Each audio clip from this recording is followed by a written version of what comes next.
से इसका बहुत गहरा ताल्लुक है। जिंदगी का सिलेबस जो एक दफा मिलती है, जिंदगी हमेशा बार बार नहीं मिलती। सही। और कुरान हमें बताता है कि कोई मरने के बाद वापस आना चाहेगा और नेक काम करना चाहेगा तो इज इट सही। तो इसमें आई एम पॉसिबल करके आप अपने आप को मोटिवेट नहीं कर सकते। जिंदगी एक दफा मिलती है, लेकिन उस जिंदगी के सिलेबस में आप कुछ एक्स्ट्रा ऑर्डिनरी अचीव करना चाहें तो आपको एक्स्ट्रा ऑर्डिनरी लोगों को पढ़ना पड़ेगा, एक्स्ट्रा ऑर्डिनरी लोगों को सुनना पड़ेगा, एक्स्ट्रा ऑर्डिनरी लोगों से मिलना पड़ेगा। और मोहम्मद जुबैर जो एक किताब है शुक्रिया के मुसन्निफ है, मैं खुद नहीं हूँ बल्कि कोई और मोहम्मद जुबैर है, जिन्होंने और उनकी अहलिया ने मिलकर एक किताब लिखी शुक्रिया के नाम से।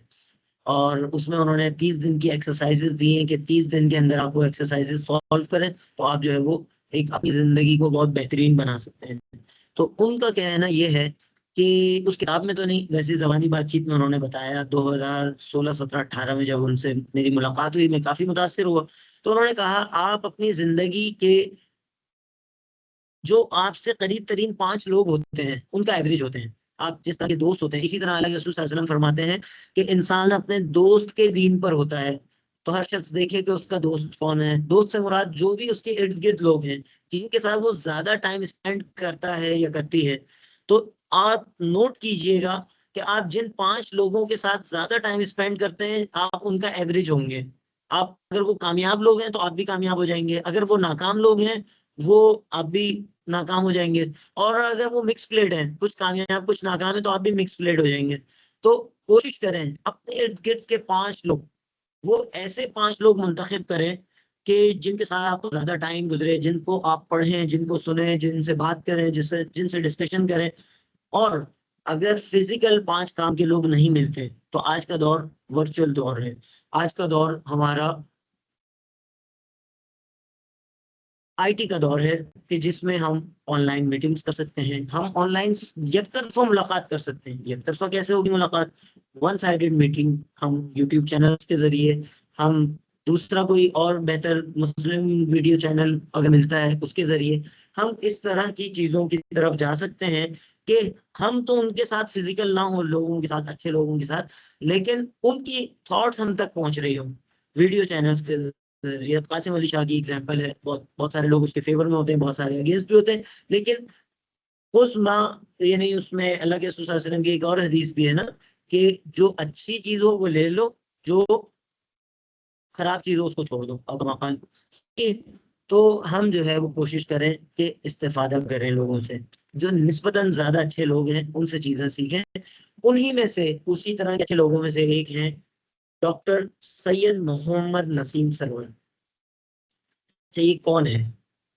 अभी जिंदा फर्द है इसलिए जिंदा अफराद की ज्यादा तारीफें नहीं करनी चाहिए, असल तो अंजाम बेहतर होना चाहिए। और अल्लाह के रसूल सल्लल्लाहु अलैहि वसल्लम की दुआ है, अल्लाहुम्मा अहसिन आकिबतना, ए अल्लाह हमारी आकिबत यानी अंजाम कार बेहतर कर, आकिबत बेहतर कर, फिल उमूरी कुल्लिहा, हर मामले का, हर मामले की आकिबत जो एंडिंग पोर्शन है वो बेहतर कर।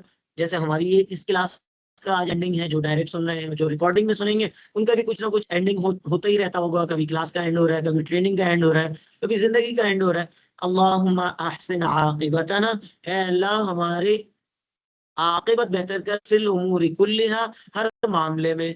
सही। व अजिरना, और हमें अजिरना, हमें बचा ले, मिन खिज़्य दुनिया, दुनिया की रुसवाई से, व अज़ाबिल आखिरा, और आखिरत के अजाब से। तो असल तो अंजाम कार बेहतर है, लेकिन माशाल्लाह जिस अंदाज की उनकी जिंदगी है, और उसी अंदाज का इंशाल्लाह अल्लाह से पूरी उम्मीद है कि उनका अंजाम भी बेहतर ही नहीं बल्कि बेहतरीन होगा। अच्छा, इत्तेफाक से उनके नाम में भी नसीम आ रहा है, और जो तहरीर लिखी हुई फर्द है डॉक्टर जुबैर अहमद नसीम, आप में से जो डायरेक्ट सुन रहे हैं वो जानते हैं कौन है ये, और जो नहीं जानते वो ये जान ले कि मैं ही हूँ। तो इसमें भी मेरे नाम के साथ भी नसीम आ रहा है। जब मैंने ये तहरीर लिखी थी, मेरा ख्याल है 2008-9 के दास्तान है ये। 2008-9, 20-21 साल की मेरी उम्र थी उस वक्त। और आज से 2025 में जब हम ये रिकॉर्ड कर रहे हैं तो आज से तकरीबन कितने साल पुरानी बात हो गई? तकरीबन 16 साल पुरानी बात हो गई। तो इनके नाम के साथ भी नसीम है, और मेरे वालिद मोहतरम साहब के नाम के साथ भी नसीम था।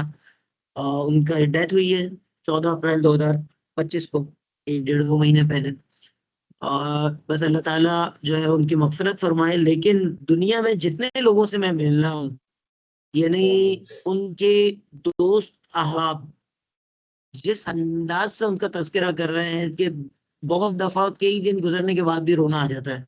और मर्द का रोना आसान काम नहीं है, ये बहुत सारे मर्द इस चीज़ को पहचानते हैं कि उनके एक दोस्त हैं डॉक्टर, अपने डॉक्टर तो नहीं, एजाज़ साहब हैं, हमारे पड़ोसी थे और फिर ये पार्टनर भी कुछ अरसे बने। उस पार्टनरशिप में ऊँच-नीच हो ही जाती है, वो हुई थी, मेरे इल्म में है, लेकिन पार्टनरशिप खत्म भी हुई। लेकिन अभी जब उनको पता चला, अच्छा उनकी नमाज़ जनाज़ा हम ज़ोहर में, घर के बाज़ लोगों का इसरार था ज़ोहर में रखी जाए, इंतकाल उनका सुबह 11 साढ़े 11 बजे हुआ था। तो लेकिन बाज़ लोगों से डिस्कशन करने के बाद हमने असर में नमाज़ जनाज़ा रखी थी, ताकि जितने मैक्सिमम लोगों तक बात पहुँचाई जा सके पहुँचा दें, उनकी नमाज़ जनाज़ा में लोग शरीक हो सकें।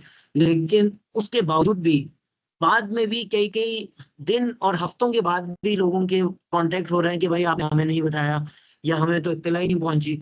एक दोस्त है, वो अगले दिन आके शिकवा कर रहे थे कि मुझे नहीं इत्तला पहुँची, मैं तो उनका बचपन का दोस्त था, मैं तो उनका फलानी कंपनी में साथ काम किया था, हम साथ रहे, खेले हैं, साथ पढ़े हैं। और जिन दोस्त की मैं बात कर रहा हूँ, एजाज साहब जो पड़ोसी थे, जो बाद में पार्टनर बने, लेकिन उन्होंने जो अल्फाज कहे, मैं अपने ऑफिस में बैठा हुआ था और मेरी आंखों से खून, उनके अल्फाज सुन के आंसू जारी हो गए थे। हालांकि नमाज का टाइम होने वाला था, तो मुझे बात जल्दी खत्म करके जाना पड़ा।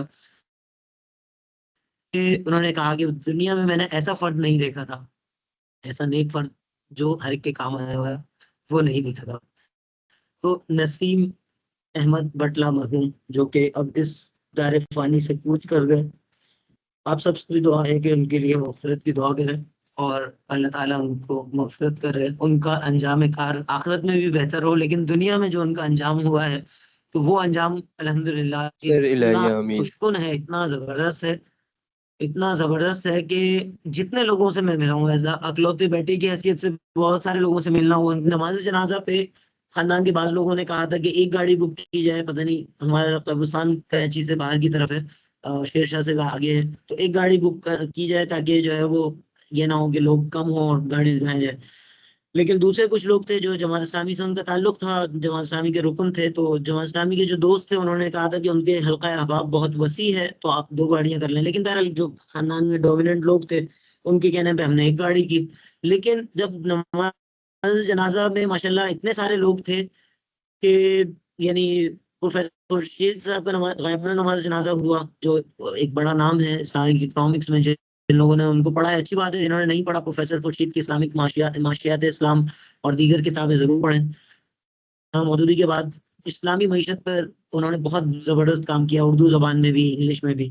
तो उनका भी गायबाना नमाज़ जनाज़ा अचानक अनाउंस हुआ था, वो ये नहीं था कि पहले से अनाउंस हुआ उनका, बल्कि नमाज़ जनाज़ा इदारा नूर हक जमात इस्लामी कराची के दफ्तर में होना था। लेकिन अब्बू का नमाज़ जनाज़ा चूँकि सेम असर के टाइम पे हुआ, तो जमात की ही हमारे करीब मस्जिद है, जमात इस्लामी की, रहमत मस्जिद। वहाँ नमाज़ जनाज़ा रखा गया, तो बहुत सारे लोग प्रोफ़ेसर खुर्शीद साहब के नमाज़ जनाज़ा जो इदारा नूर हक में होना था, वो उन्होंने छोड़ के हमारे अब्बू के नमाज़ जनाज़ा में आए। तो फिर जो मुंतज़मीन थे मस्जिद के, उन्होंने ये तय किया कि अब्बू की नमाज़ जनाज़ा जो है अल्हम्दुलिल्लाह मैंने पढ़ाई थी, अल्लाह का एहसान है। ये अल्लाह ने मुझे शर्फ़ दिया। तो उसके फ़ौरन बाद जो है प्रोफ़ेसर खुर्शीद साहब का गायबाना नमाज़ जनाज़ा, जो हमारे क़ारी मंसूर साहब हैं, यहाँ यूसी चेयरमैन हैं, पीआईटी कॉलोनी के, यूसी 2 के।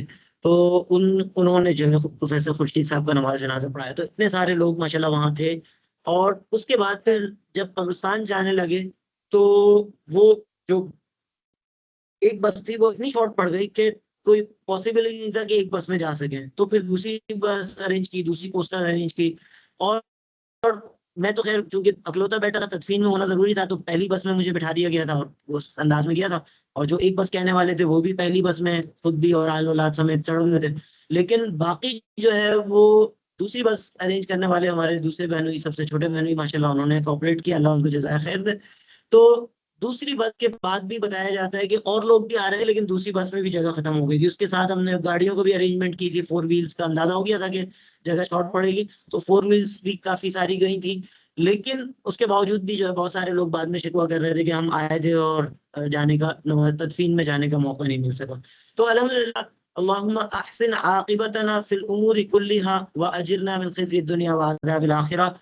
मैं अपने वालिद मोहतरम नसीम अहमद बटला मरहूम की जिंदगी को मैं देख सकता हूँ कि जिस तरह उन्होंने जमात इस्लामी के जेर साया रहते हुए अच्छी जिंदगी गुजारी, आकिबत भी इंशाअल्लाह अल्लाह से उम्मीद है कि उनकी आखिरत भी अच्छी होगी। लेकिन दुनिया में जो है वो जितने लोगों से मिला हूँ, उनके बारे में जितने लोगों से बात हुई है, एक बेटा होने की हैसियत से नहीं कह रहा, जो जितने लोग उनके इंटरेक्शन में रहे हैं, मैं सिर्फ बेटा नहीं, उनके साथ 6 साल की उम्र से बिजनेस में भी क्लास उनके साथ रहा हूँ। 6 साल की उम्र में पहली दफा जब बिजनेस में उनके साथ गया था, तो एक क्लास बॉस भी रहे हैं, एक क्लास यानी आप लेके मेंटोर भी रहे हैं, ट्रेनर भी रहे हैं।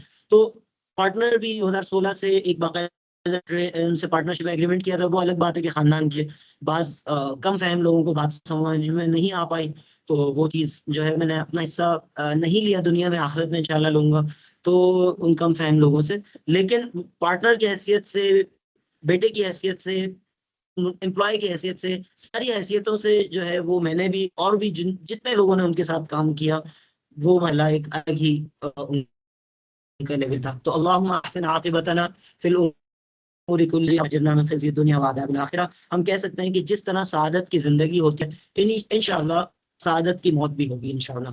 तो नसीम अहमद बटला मरहूम मेरे वालिद साहब की तरह डॉक्टर मोहम्मद नसीम सरवर, जिनसे मेरा कोई खूनी रिश्ता नहीं है, इंडिया के, मैं जो है दिल्ली से हिजरत करके आने वालों की औलाद में से हूँ। कोई हमारा कोई खानदानी ताल्लुक नहीं, कोई रिश्ता नहीं, बस एक ताल्लुक। मदरसे में 2002-3 में जब मैंने पहली दफा मदरसे में दरस निज़ामी पढ़ने, आलिम पढ़ने के लिए दाखिला लिया था, तो वहां उनको देखा था, सिर्फ देखा था। और मेरा एक और दोस्त है शुएब आरफी, माशाल्लाह वो जनरल मैनेजर है किसी सोलर कंपनी में, और गुज़िश्ता 2-3 साल के अंदर की उसकी ये तरक्की है। तो उससे पहले वो अपनी अहमियत को नहीं पहचाना था। मेरे डायरेक्ट ऑडियंस जो है, मैंने इनको एक असाइनमेंट 3 दिया है कि प्रोफेशनल डेवलपमेंट के हवाले से, अपने आप को पहचानने के हवाले से, एमबीटीआई टेस्ट का। एमबीटीआई टेस्ट मैंने अपना तो किया था, लेकिन अपने दोस्त का एमबीटीआई टेस्ट किए बगैर मुझे पता था कि ये एक्सट्रोवर्ट है और हाईली एक्सट्रोवर्ट है, और सेल्स में अगर ये गया तो बहुत कामयाब होगा। वो बेचारा दफ्तर के मामला में लगा रहा, दफ्तर में किसी जगह मुलाजमत करता रहा कई साल तक नहीं, कई दहाइयों तक। उसको बात समझ में जब आई तो उसने सेल्स में नौकरी की। सेल्स में नौकरी करने के बाद जब वो अप साइड पे ग्रोथ की शुएब आरफी ने, तो वो बोला डिप्टी जनरल मैनेजर है एक सोलर कंपनी में, चंद साल के अंदर, 2-3 साल में अपने आप को पहचान। तो ये तो आपका असाइनमेंट 3 था। जिन लोगों ने खुद से किया है, पूरे शौक से किया है, उनको उसका फायदा आज से, आज नहीं 10 साल बाद, 20 साल बाद, जो कि उनसे उनकी सेल्फ प्लानिंग करवाई है, उनको फायदा मिल जाएगा। और जिन्होंने नहीं किया, मैं उनको कहूंगा कि वो, अब तो मार्क्स वार्क्स का मामला खत्म हो गया, लेकिन आइंदा कोशिश करें कि ये असाइनमेंट खुद से करें, अपने लिए करें, अपने आप से मुखलिस होकर करें। आप देखिएगा 10-15 साल बाद आप मुझे दुआएं ना दे रहे हूं तो फिर बताइएगा इंशाल्लाह। और जिन लोगों ने खुद से किया है, मैं उनसे कहूंगा कि सिस्टम डेवलपमेंट के 4 नुकात होते हैं कि जो आपने करना है वो लिख लिया, अब जो लिखा है उसको करना है। अगला मरहला आ जाएगा कि राइट व्हाट यू डू। आप जो करना चाहते हैं या जो कर रहे हैं उसको लिख लें, वो आपने कर लिया जिन्होंने खुद से किया है, असाइनमेंट 3। और जो यानी कैरियर प्लानिंग, आसान अल्फाज में असाइनमेंट 3, बाज लोग कंफ्यूज होंगे, कैरियर प्लानिंग का असाइनमेंट। तो अब जो लिखा है आपने, उसको जो है वो बेहतरीन अंदाज में इम्प्लीमेंट करने की कोशिश करें। Do what you have written, और उसके बाद जो है prove it and improve it. ये 4 नुकाती फॉर्मूला है। हम सिस्टम को कोसते रहते हैं कि ऐसा वैसा, सिस्टम इम्प्रूव हम सब मिलके कर सकते हैं। सही बात कहीं और निकल गई। बहुत आते हैं हिम्मत और तकलीफ की दास्तान डॉक्टर मोहम्मद नसीम सरवर साहब के हवाले से। अगरचे जिंदगी में तारीफ नहीं करनी चाहिए, और मेरा ख्याल है कि मैं खुद उन तक इसलिए नहीं पहुंचाऊंगा कि मना है हदीस में कि किसी के मुंह पर तारीफ न की जाए, लेकिन ये लोगों तक पहुंचाना इसलिए जरूरी है। ये कर्ज है मेरे ऊपर कि मैंने जिस फर्द से इतना फायदा हासिल किया, जिसको खाली देख के मैंने फायदा हासिल किया, जिसकी मेहनत को देखते हुए मेहनत करने की हिम्मत पैदा हुई, जिसकी मेहनत को देखते हुए अपने आप को डेवलप करने का एक शौक पैदा हुआ, उसकी यानी उसको क्यों ना मैं लोगों से मुतारिफ करवाऊं। और उसका जो पोटेंशियल है, अगर मैं सही बात करूं, मैं भी और हमारे एक दोस्त है सैयद इरफान अहमद कामयाबी डाइजेस्ट, जिनकी ये वेबसाइट है, उनका भी कहना यह है कि डॉक्टर सैयद मोहम्मद नसीम सरवर साहब का जो पोटेंशियल है वो पोटेंशियल यूटिलाइज नहीं हो पा रहा, वो पोटेंशियल यूटिलाइज किया जा सकता है। उसके लिए हम यूट्यूब टाइप का कोई एक चैनल उनका बना सकते हैं, चीजें कर सकते हैं। मैंने उनको ऑफर भी की हुई है, लेकिन वो बेचारे फील्ड वर्क में ज्यादा मसरूफ है, ऑपरेशनल चीजों में ज्यादा मसरूफ है, स्ट्रेटेजिक चीजों में जो है वो अल्हम्दुलिल्लाह अल्लाह ने थोड़ी सी मुझे वो दी है। तो इंशाल्लाह अल्लाह करेगा आप लोगों में से कोई जो भी सुनने वाले हैं कोई कोऑपरेट कर सके, तो इस तरह के दोस्त अहबाब, इस तरह के लोग जो दुनिया के लिए एक रोल मॉडल बन सकते हैं, हम उनके लिए सपोर्ट का बाइस बन सके। जो लोगों की सपोर्ट का बाइस बनते हैं, हम उनकी सपोर्ट का बाइस क्यों ना बने। अल्लाह के रसूल सल्लल्लाहु अलैहि वसल्लम फरमाते हैं, इन्ना अल्लाह तआला फी औन अल अब्द मा दाम अल अब्द फी औन अखी औ कमा क़ाल अलैहि सलाम। इन्ना अल्लाह तआला, इन्ना बेशक अल्लाह तआला फी औन अल अब्द अपने बंदे की मदद कर रहा होता है। कब मदद कर रहा होता है? मा दाम अल अब्दु फी औन अखी, जब तक बंदा अपने भाई की मदद कर रहा हो, जब तक बंदा अपने भाई की मदद कर रहा हो उस वक्त तक जो है अल्लाह ताला अपने बंदे की मदद कर रहा होता है। तो ये चीज जो है मेरा ख्याल है कि इसको जहन में रखना चाहिए। इन अल्लाह ताला फी औन अब्द मा दाम अल अब्दु फी औन अखी। तो यही चीज मैंने अपने वालिद मोहतरम नसीम अहमद भट्टा की जिंदगी में देखा कि वो लोगों की मदद किया करते थे। आज जो है वो लोग उनको याद रखते हैं, दुआओं में याद रखते हैं इंशाअल्लाह। इसी तरह डॉक्टर मोहम्मद सैयद नसीम सरवर, डॉक्टर सैयद मोहम्मद नसीम सरवर, ये भी माशाल्लाह लोगों की मदद कैसे करते थे, इसके लिए मैं अब ये क्या पढ़ के सुनाऊंगा, आप लोग खुद ही पढ़ लीजिएगा। इसका लिंक मैं ऑलरेडी आपके ग्रुप में दे चुका हूँ, सीआर वाले ग्रुप में दे चुका हूँ। अगेन इख्तिताम में करूंगा कि ये जो है पढ़ के सुना दूं। पहले पढ़ के सुना देता हूँ, क्योंकि आप से बहुत सारे लोग खुद से तो नहीं पढ़ना चाहेंगे, आजकल पढ़ने का रुझान कम हो गया है, सुनने का ज्यादा हो गया। तो चले सुन लीजिएगा, तो मैं जस्ट पढ़ के सुना देता हूँ। हिम्मत और तकलीद की दास्तान। डॉक्टर मोहम्मद नसीम की हिम्मत आमेज काबिल तकलीद दास्तान। अच्छा, जो मुश्किल अल्फाज हो मैं कोशिश करूंगा, हमारी जो नई जनरेशन है वो उर्दू से बहुत दूर हो चुकी है, तो ये चूंकि थोड़ा सा गाड़ी उर्दू में लिखा हुआ है, तो वो उसको जो मुश्किल अल्फाज हो मैं उसको कहना वो कर दूंगा। हिम्मत का वर्ड तो आपको पता है, हिम्मत आमेज, सही है, और काबिल तकलीद। इसके लिए मैं बल्कि बजाय आपको पढ़ के सुनाऊं, इसको उर्दू लुगत करके आपको सर्च करना सिखा देता हूँ। उर्दू लुगत, अगर फिरोजुल लुगात मिल जाती है तो बहुत अच्छा है। फिरोजुल लुगात,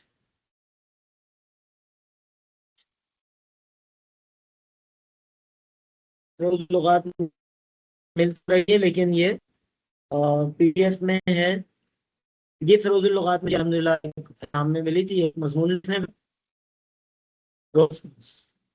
ओके जी, चलें इसको उर्दू लुगात कर लेते हैं, फिरोजुल लुगात में फिर परेशानी ना हो जाए। नहीं, ये हमने सिंपल इस वक्त उर्दू लुगत पे गए, ये उर्दू पॉइंट वाले ज्यादा अच्छे हैं, आपको फ्री में बहुत सारी चीजें दे देते हैं। इसमें जैसे ये मुश्किल लफ्ज कौन सा है? हिम्मत आमेज। अब ये आमेज क्या क्या है और काबिल तकलीफ क्या है? और दास्तान तो आपको पता है कहानी को कहते हैं, सही। दास्तान इज अ स्टोरी, या हम और आज के दौर की रिसर्च लैंग्वेज की बात करें तो दास्तान इज, दास्तान जो है वो बेसिकली कहते हैं हम। चलिए उर्दू से इंग्लिश डिक्शनरी मिल गई तो आपकी इंग्लिश अच्छी होती है निस्बतन मुझसे, तो क्या मतलब है, एक एक करके कर लेते हैं। तो आज के दौर में दास्तान कहानी या फिर केस स्टडी आप कह सकते हैं, केस स्टडी। हिम्मत आमेज, हिम्मत आमेज जो है वो क्या कह रहा है? नहीं, उसको इसकी उर्दू भी इतनी अच्छी नहीं है। अब चले क्या करें, खैर तलाश करेंगे तो आपको मिल जाएगा, वरना उर्दू पढ़ते हुए मफहूम तो समझ में आ जाएगा। बाकी जो है वो आप थोड़ी सी फिरोजुल लुगात जो है वो डिक्शनरी ऐप वगैरह उसकी डाउनलोड करके अपनी उर्दू बेहतर करने पे फोकस कीजिएगा, ताकि पाकिस्तान की कौमी जबान जो कि उर्दू कायदे-ए-आज़म ने फरमाया था, उनके फरमाने आली शान पे सिर्फ हम नोट पे उनकी एहतराम ना करें, नोट पे बनी हुई तस्वीर का एहतराम ना करें, बल्कि उनकी कही हुई बातों का भी एहतराम करें। तो डॉक्टर मोहम्मद नसीम सरवर हिम्मत आमेज काबिल तकलीद दास्तान, जो हमें हिम्मत दिलाती है और हमें उसकी तकलीद करनी है, यानी उसकी पैरवी करनी है। लिखने वाले जो है वो आपके सामने हैं, आप के साथ जो है 15 सेशन गुजार के 16वां सेशन यानी 48 घंटे तकरीबन आपके साथ रहे। तो यानी मैं खुद हूँ। तारीख सिर्फ फुतूहात गिनती है। ये मजमून शुरू हो रहा है, मैं कोशिश करूंगा थोड़ा सा जो इसके ड्रामेटिक स्टाइल है उसमें तारीख सिर्फ फुतूहात गिनती है। वो ये नहीं देखती कि फातेह कौम ने कितने वक्त खाना खाया या इसके नाश्ते की मेज पर जैम जेली थी या नहीं। ये इन्वर्टेड कॉज यहाँ पर होना चाहिए था। अब टाइपिंग मिस्टेक है या प्रूफ रीडिंग है तो वो उसूली तौर पर मेरा ख्याल है कि हमारे सैयद इरफान अहमद साहब जो कामयाबी डाइजेस्ट के मुदीर हैं, कामयाबी .p के जिस वेबसाइट पे पब्लिश हुआ है उसके माशाल्लाह एडिटर हैं, वो इसको बेहतर कर लेंगे। मैं और रिकॉर्डिंग उनको भी भेज दूंगा। अच्छा जी। तारीख सिर्फ वक्त गिनती है। वो ये नहीं देखती कि फातेह कौम ने कितने वक्त खाना खाया या इसके नाश्ते की मेज पर जैम जेली थी या नहीं। ये इसराइली वजीर आजम गोल्डमायर के अल्फाज हैं जो इसने अपने इंटरव्यू में कहा है। इस इंटरव्यू में इसने बरमला एतराफ किया।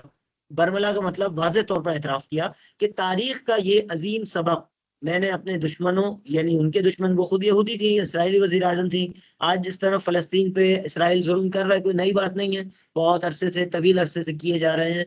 तो उस वक्त भी 1970s में वजीर आजम थी, तो इसने कहा कि मैंने अपने दुश्मनों यानी मुसलमानों के कायदे आला यानी अल्लाह के रसूल सल्लल्लाहु अलैहि वसल्लम जो सबसे बड़े कायदे आला का मतलब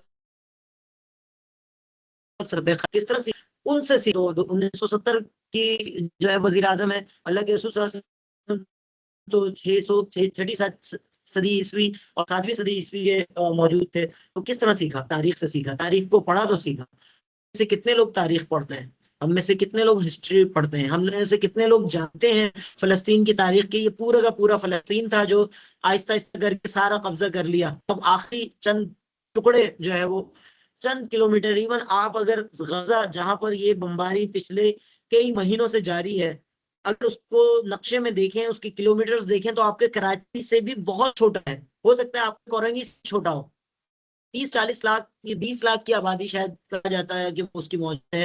तो भाई इतना छोटा सा इलाका बचा है, लेकिन ये इतना था नहीं, ये बहुत बड़ा था। पूरा फलस्तीन बहुत बड़ा था। और तारीख में आप पढ़ेंगे तो फलस्तीन, शाम भी फलस्तीन का इलाका था।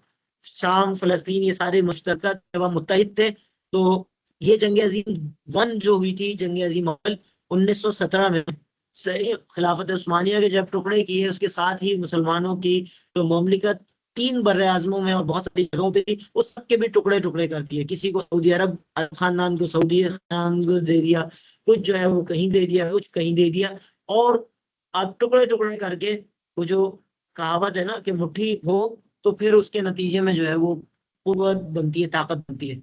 वो कुव्वत टूट गई और अब ये सिचुएशन है कि 2 अरब मुसलमान रजब तैयब अर्दोगान जो अभी वजीर आजम तुर्की हैं, इनके उस्ताद मोहतरम हैं अरबकान।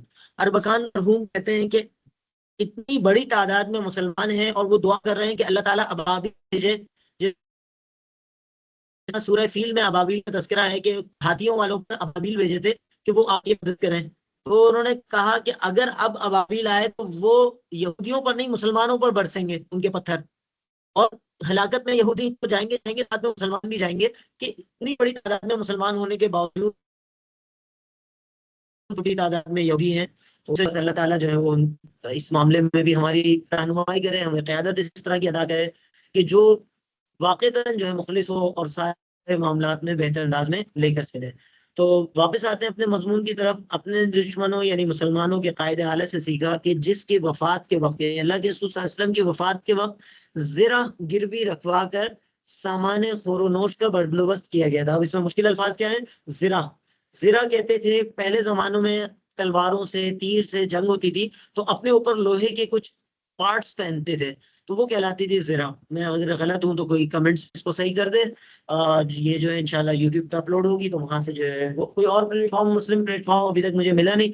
आप में से कोई रिकमेंड करना चाहे तो पर्सनल में या यूट्यूब कमेंट्स में आप बताएं कि यूट्यूब का बेस्ट ऑल्टरनेट जिसके ऑनर्स मुस्लिम हों या कम से कम वो लोग हों जो इसराइल का साथ ना दे रहे हों या मुसलमानों की दुश्मनी में पेश ना हो, तो उसमें फिर ये कि आगे चल के उसको भी प्रमोट किया जा सकता है। वरना कोई बाहिम्मत फर्द, कोई मर्द मैदान, कोई ऐसा काबिल तकलीद फर्द आप में से खड़ा हो जाए, जो सुन रहे हैं बराह रास्त या बाद में रिकॉर्डेड वे में, कि जो यूट्यूब का ऑल्टरनेट बना सके, जो गूगल का ऑल्टरनेट बना सके, जो MS वर्ड का ऑल्टरनेट बना सके, जो विंडोज का ऑल्टरनेट बना सके। और उसमें देखें आज के दौर में बहरहाल इन लोगों में बुराइयां हैं, लेकिन बुराइयों के साथ भी ये क्यों पनप रहे हैं, क्यों इनकी जो है वो अभी भी मार्केट है, क्यों ये ग्रोथ की तरफ है, इंप्रूवमेंट की तरफ है? इसका भी जवाब हमें जो है वो कुरान से मिलता है, इसका जवाब हमें हदीस से मिलता है। वह अम्मा मा यनफउन नास फयमकुसु फिल अर्ज़, कुरान मजीद में सूरह रात 13वें पारे में आधे पारे से पहले अल्लाह रब्बुल इज्जत फरमाते हैं वह अम्मा मा यनफउन नास, वह अम्मा मा जो भी यनफउन नास लोगों के लिए फायदे का बाइस बनेगा, नास तो आपको पता है ना लोग कहते हैं, यनफउन नास लोगों के लिए नफे का बाइस बनेगा, फयमकुसु फिल अर्ज़ तो उसको जमीन में करार मिलेगा, यानी वो सस्टेनेबल होगा। आज की इस्तिलाह में अगर हम बात कर रहे हैं तो सस्टेनेबिलिटी का जो फॉर्मूला है वो फायदेमंद होना है। फायदेमंद होंगे तो उसके साथ ही जो है वो आपके लिए आसान हो जाएगा। अब फायदेमंद होने के लिए इसी रिकॉर्डिंग के अंदर हमारे पास दो लोगों की एग्जाम्पल आ गई, सैयद सर अजान हो रही डॉक्टर है। सैयद मोहम्मद नसीम सरवर। अच्छा, आपके पास अजान हो रही है, चलें। मेरे पास अजान होने में अभी टाइम है तो मैं कंटिन्यू करूंगा, आप इसको अभी बाद में सुन लीजिएगा रिकॉर्डिंग को। तो इसमें जो है मामला ये इसी मजमून रिकॉर्डिंग के अंदर दो लोग जो लोगों के फायदे का बाइस बने और लोग उनसे खुश हुए, तो लोगों के फायदे का बाइस बनेंगे, दुनियावी फायदा लेकिन अपना आखिरवी फायदा। लोगों से फायदा हासिल करने के लिए उनका फायदा करेंगे तो वो इतना कारामद नहीं होता, वो लोग भी पहचान जाते कुछ अरसे में। मजा तो जब है, और इन दोनों हजरात की दोनों नसीम हजरात की जो खास बात है वो ये कि ये दोनों लोगों के दुनियावी फायदे का बाइस भी बने, आखिरवी फायदे का बाइस भी बने, लेकिन अपनी दुनिया बनाने के लिए नहीं, अपनी दुनिया का फायदा हासिल करने के लिए नहीं, अपनी दुनिया का नफा हासिल करने के लिए नहीं, बल्कि अपनी आखिरत बेहतर बनाने के लिए, दुनिया और आखिरत दूसरों की क्योंकि दूसरों का दुनिया बनाने के लिए अपनी आखिरत खराब करना, एक और हदीस में आता है कि सबसे बदतरीन शख्स है वो जो दूसरों की दुनिया बनाने के लिए अपनी आखिरत खराब करे। तो लोगों का फायदा करना है लेकिन अपनी आखिरत को सामने रखते हुए, और लोगों की दुनिया और आखिरत दोनों को सामने रखते हुए, तो इंशाल्लाह आप भी इसी फहरिस्त में आगे होंगे। आज नहीं कल इंशाल्लाह, आज से 20 साल बाद 25 साल बाद लोग आपका भी इसी तरह जिक्र खैर कर रहे होंगे, कोई आपका भी शागिर्द, कोई बेटा, कोई वो जो है वो आपका जिक्र खैर कर रहा होगा। अल्लाह के रसूल सल्लल्लाहु अलैहि वसल्लम की एक और हदीस सुनाता चलूं कि जिसमें अल्लाह के रसूल सल्लल्लाहु अलैहि वसल्लम फरमाते हैं कि इंसान मर जाता है, उसके सारे अमाल का सिलसिला बंद हो जाता है सिवाय 3 चीजों के। उनमें से एक ये कि कोई इल्म उसने छोड़ा जिससे लोग नफा हासिल करें। तो ये रिकॉर्डिंग भी मेरी हो सकता है मेरे मरने के बाद भी लोगों को फायदा पहुंचाए। ये तहरीर जो मैंने 2008-9 में लिखी थी, हो सकता है, और मेरी एक सबसे छोटी सिस्टर्स थी माशाल्लाह, वो इसको फेयर करके देती थी सदका जारिया में, उनका भी हिस्सा होगा इंशाल्लाह। तो ये जो है ये तहरीर हमारे लिए सदका जारिया होगी इंशाल्लाह। इस तरह की 15 तहरीर अल्हम्दुलिल्लाह पब्लिश हुई हुई है। आप जब सीखना चाहेंगे तो मेरी व्हाट्सएप चैनल की डिस्क्रिप्शन में उनके लिंक्स मौजूद हैं, जहां जहां मेरी चीजें मौजूद हैं, तो वो आप हासिल कर सकते हैं। तो वाम्मा मा यनफउन नास फिल अर्ज़, और इसी तरह खैरुन नासी मा यनफउन नास, कि लोगों में बेहतरीन वो है जो लोगों को फायदा पहुंचाए, अल्लाह के रसूल सल्लल्लाहु अलैहि वसल्लम की हदीस है। अच्छा जी, अब इसमें जिसकी वफात के वक्त जरा गिरवी, अच्छा उसके साथ साथ एक और काम की बात भी बताता चलूं कि एक और हदीस मुबारक में आता है, आप लोगों के पसंदीदा फर्द बनना चाहें तो उसका भी फॉर्मूला है, और अल्लाह के पसंदीदा बंदा बनना चाहें तो उसका भी फायदा, उसका भी तरीकाकार, मेथड्स हमें अल्लाह के रसूल सल्लल्लाहु अलैहि वसल्लम के अहादीस में मिलते हैं। इसीलिए मैं रिकमेंड करूंगा, ज़ादुत तालिबीन नाम की एक किताब है, ऑनलाइन मिल जाएगी, उर्दू में भी उसका तर्जुमा मिल जाएगा, ओरिजिनली इंग्लिश में है। हदीस की बहुत छोटे छोटे से वर्ड्स हैं उसमें, लेकिन इतने जबरदस्त हैं। हमने पढ़े थे 2003-4 में, जब दर्जा सानिया में थे, 2003-4 में दर्जा सानिया में था, आज से कोई 22 साल पहले साद तालिबी। लेकिन माशाल्लाह जिन उस्ताद ने पढ़ाए थे, मौलाना मुफ्ती अब्दुल्ला तौहीदी साहब ने, अल्लाह ताला उनको बेहतरीन जज़ाए खैर दे, उन्होंने इस तरह पढ़ाया था कि आज भी वो अल्फाज भी याद हैं। और ये जो खैरुन नास मय्यन फौन नास, ये मैंने आपको बताया, इसी तरह बहुत सारी तो आपको भी याद होगी, इन्नमल अमालु बिन्नियात, खैरुकुम मन तअल्लमल कुरान व अल्लमा, ये सारी हदीस वहां से हमें मिल जाती हैं, और अब उसके उर्दू तर्जुमा भी मिल जाता है। आप कोशिश करें कि हर रोज ना सही, हर हफ्ते में एक हदीस याद कर लें, छोटी सी 2-4 लफ्जों की, और अल्लाह के रसूल सल्लल्लाहु अलैहि वसल्लम की बिशारत भी है कि अल्लाह ताला उस फर्द को तरोताजा रखे जिसने मेरी बात को सुना और आगे पहुंचाया।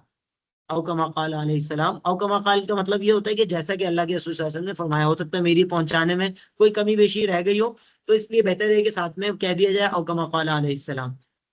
तो ज़ादुत तालिमीन नाम की हदीस की किताब है, उससे ज्यादा बड़े हो जाए तो रियाजुस सालिहीन नाम की किताब है। कुरान के अंदर जो किस्से हैं, सही, वो ई कुरान लाइब्रेरी डॉट कॉम एक वेबसाइट है जिससे आप 43 तफासिर हासिल कर सकते हैं, जिसमें 2 इंग्लिश में और 41 उर्दू में है, तो वो कर सकते हैं। तो अगेन, हम तो माइल बकरम है कोई साइल ही नहीं, राह दिखलाएं किसे, राह रुए मंजिल ही नहीं। तो ये जो है आज के दौर में जरूरी है कि हम जो है वो अपनी मामलात को बेहतर करें, ई कुरान लाइब्रेरी और दीगर सोर्सेज से फायदा हासिल करें। वापस आते हैं, चूंकि बात थोड़ी सी घूम रही है, वापस हम अपने उसकी तरफ आ जाते हैं कि गोल्डा माहिर ने क्या कहा था कि मैं अपने कायद दुश्मनों के कायदे आला यानी अल्लाह के रसूल सल्लल्लाहु अलैहि वसल्लम से ये सबक सीखा है कि उनकी जरा गिरवी रखवाई कर, गिरवी का मतलब है मोर्गेज, प्लेज रखवाई गई थी, किसी से पैसे लेने हो और वो ना दे रहा हो तो उसको कोई आप सामान रखवाते हैं तो वो गिरवी रखवाना कहलाता है। सामान खोरोनोश का बंदोबस्त किया गया था कि जरा जो है वो रखवाई गई और उसके बदले में खोरोनोश का मतलब, खोर कहते हैं खाने को और नोश कहते हैं पीने को, खाने पीने के सामान का बंदोबस्त किया गया था। अल्लाह के रसूल सल्लल्लाहु अलैहि वसल्लम की फैमिलीज भी थी, आपके इल्म में है, तो उन फैमिलीज के लिए खाने पीने का बंदोबस्त किस तरह किया गया था कि पैसे नहीं थे, पैसे ना होने के बाद भी जो है वो जिरा रखवा के, एक असला रखवा के जो है वो सामान हासिल किया गया था। और मगर उसी घर में, जिस घर में खाने पीने का सामान नहीं है, उसी के घर में तलवारें भी लटक रही थी। और आज दुनिया उसे जजीरा अरब के फातेह की हैसियत से जानती है, अभी भी और उस वक्त भी। आप अल्लाह के रसूल सल्लल्लाहु अलैहि वसल्लम की जिंदगी पढ़ें, सीरत जो है साबिक प्राइम मिनिस्टर, उससे बहुत सारे लोगों को इख्तिलाफ होगा, इत्तेफाक भी होगा, उस पर जान देने वाले भी हैं और उसके मुखालिफिन भी अपनी जगह है। लेकिन एक अच्छी बात, जो अच्छी बात जिसकी उसको मानना चाहिए, उसने सीरत तैयबा पे लोगों को एम्फेसाइज किया। अपनी जाती जिंदगी में जो भी हो, मुझे नहीं पता, मैं नहीं जानता, अल्लाह जानता है उसका हाल क्या है या उनका हाल क्या है। बहरहाल हमसे उम्र में बड़े हैं तो हम इज्जत से नाम लेते हैं। तो बाकी जो भी है, जो उसके मुखालफीन हैं वो ये ना समझे कि मैं पीटीआई का हूँ, जो उसके मुवाफिकीन है वो ये ना समझे कि मैं पीटीआई का हूँ। मैं जमात इस्लामी का हूँ अल्हम्दुलिल्लाह, मैं भी, मेरे वालिद साहब भी। और कमा हक़ वो सोच समझ के हैं, कोई ये नहीं है कि चूंकि मेरे वालिद साहब थे इसलिए मैं जमात का हूँ, नहीं। मैं अल्हम्दुलिल्लाह सोच समझ के, पढ़ लिख के जो है वो जमात के मामलात से, जमात इस्लामी के मामलात से मुत्तफिक हूँ। इंशाल्लाह अच्छाइयाँ बुराइयाँ सब जगह होती हैं, यहाँ भी कुछ इंप्रूवमेंट पॉइंट्स होंगे, वो इंशाल्लाह जब जैसा मौका होगा हम इम्प्रूव कराएंगे। लेकिन पब्लिक में तो हम यही बात करेंगे कि जमात से बेहतर कोई जमात पाकिस्तान में नहीं है। अपने स्टूडेंट्स जो मौजूद हैं, जो फ्यूचर में इस रिकॉर्डिंग्स को देखेंगे, मैं आपसे रिकमेंड करूंगा कि आप जमात के लिटरेचर को पढ़ें। आपको मिल जाएगा readmaududi.com, आपको लिटरेचर मिल जाएगा। तालीमात नाम की किताब है, पाकिस्तान का सबसे बड़ा तालीमी मसला क्या है, वो आपको मिल जाएगा कि हमारा ये मसला अब आज का नहीं है। ये 1857 में जो जंग आज़ादी हुई थी, जिसको बाज लोग गदर कहते हैं, वो मसला है कि उसके बाद दीनी तालीम और दुनियावी तालीम की डिफ्रेंसिएशन हुई थी। आज एक दीनी तालीम हासिल करने वाले फर्द को दुनियावी तालीम का अक्सर नहीं पता होता, जो कि मेरा बैकग्राउंड अल्हम्दुलिल्लाह दीनी तालीम का भी है। और दुनियावी तालीम हासिल करने वाले को अपने ही मामलात के हवाले से दीनी तालीम का नहीं पता होता। मिसाल के तौर पर फाइनेंस का ये कोर्स है, फाइनेंस का ये कोर्स अगर इसमें इस्लामिक फाइनेंस की चीजें नहीं होती तो कितने लोग थे जो खुद से इस्लामिक फाइनेंस पढ़ते। और एक मुस्लिम की फाइनेंस विदाउट इस्लामिक कैसे हो सकती है। उदखुलू फिस्सिल्मि काफ़ा, सूरह माइदा, अल्लाह रब्बुल इज्जत फरमाते हैं दीन में पूरे के पूरे दाखिल हो जाओ। औ कमा क़ाल, दीन में पूरे के पूरे दाखिल हो जाओ। हम कहें नहीं, इबादत यानी नमाज तो हम बताए हुए तरीके से पढ़ेंगे, लेकिन जो हम माशी मामला, फाइनेंशियल मैटर्स डीलिंग हम करेंगे किस तरीके से, जो अमेरिका बहादुर फरमाएगा या जो बरतानिया हमें विरासत में देकर गया है सूदी निजाम, हम उस पे करेंगे। क्यों भाई? इसी को जो है वो कुरान मजीद कहता है कि कुछ हिस्सा तुम कुरान का मानते हो, किताब का कुछ हिस्सा मानते हो और कुछ हिस्से को रद्द कर देते हो। तो ये चीज तो सही नहीं है। यहूदियों को इसी बात पे तो पकड़ा गया है और उन पे कहा गया है ज़ुरिबत अलैहिम ज़िल्लतु वल मस्कनतु व बाउ बिग़ज़बिन मिन अल्लाह, कि इनके ऊपर जिल्लत और मस्कनत मुकर्रर की गई है। और फिर बाज लोग कहेंगे कि उन पे जिल्लत का है, वो तो अब उल्टा हमें मार रहे हैं। तो उसके बारे में भी बताया गया कि ये यहूदी, अगर आज इनके पीछे से अमेरिका पीछे हट जाए, अगर आज इनके पीछे से जो है ईसाइयों की एक बड़ी अक्सरियत जो इनके बारे में अभी जानती नहीं है सही तरह, और जब अब जानना शुरू हुई है, आप देख रहे हैं यूरोप में बाकायदा यूनिवर्सिटीज से लोगों को निकाला जा रहा है, तब भी वो मुजाहरे कर रहे हैं। हमारी यूनिवर्सिटीज में जो है इस तरह की कोई हरकत नहीं है। क्यों नहीं है? कि हम जहनी गुलाम हैं, गुलाम इतने गुलाम भी हो गए हैं बाज तो इसको जो है वो देखें। और बल्कि मैं साथ साथ इस रिकॉर्डिंग के तवसत से रिकमेंड करूंगा student society for Islamic finance and management, क्योंकि इस्लामिक फाइनेंस के साथ साथ मैनेजमेंट भी एक ऐसा मैदान है, इस्लामिक मैनेजमेंट या मैनेजमेंट विद इस्लामिक बाउंड्रीज एक ऐसा मैदान है जिस पे आगे चल के बहुत बड़ा स्कोप है, दुनियावी एतबार से भी और आखिरत के एतबार से भी। लेकिन उस पर अभी लोगों की तवज्जो नहीं है। हम समझते हैं फाइनेंशियल मैटर्स में भी नहीं समझते थे पहले, अब अल्हम्दुलिल्लाह समझने लगे हैं कि इस्लाम की गाइडलाइंस को समझना जरूरी है। अच्छा, वो जो बात थी कि फाइनेंशियल मैटर्स में हम अपनी चलाएंगे और इबादत जो है वो अल्लाह के बताए हुए तरीके से करेंगे, क्यों? ये बात तो खुद शुएब अलैहिस्सलाम की जो कौम थी उसका एतराज यही तो था कि कालू या शुआइब, क्या तुम्हारी नमाज हमें ये सिखाती है कि हम अपने माली मामलात अपने हिसाब से ना करें, अपने बाजारों में अपने जो माली चीजें हैं वो अपने हिसाब से ना करें?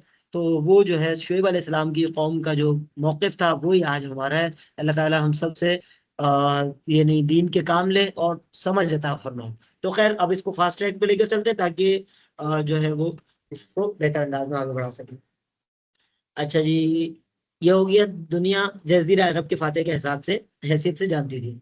अच्छा जी, नेक्स्ट है न न जाने क्यों ये वाकया पढ़कर और सुनकर मेरे जहन में चंद मेहनती लोगों की तस्वीर आ जाती है। अच्छा, जहीन यहाँ लिखा हुआ है अगेन, इरफान भाई को ये मैं रिकॉर्डिंग भेजूंगा तो वो उम्मीद है इसको बेहतर करेंगे। ये टाइपिंग एरर है या एडिटिंग एरर है, वो इसको इम्प्रूव करेंगे इंशाल्लाह। तो मेरे जहन में चंद मेहनती लोगों की तस्वीर आ जाती है कि जमाना इन्हें इनकी कामयाबियों और कामरानियों के सबब जानता है, मगर इनकी अनथक मेहनत से नावाकिफ है। अनथक जिद्दोजहद लिखा हुआ है, आसान उर्दू में मेहनत कह लें, उनसे नावाकिफ है। आज भी देखें बहुत सारे लोग कहते हैं कि आपने पीएचडी कर लिया, फलाने कहते हैं आपने ये भी कर लिया वो भी कर लिया।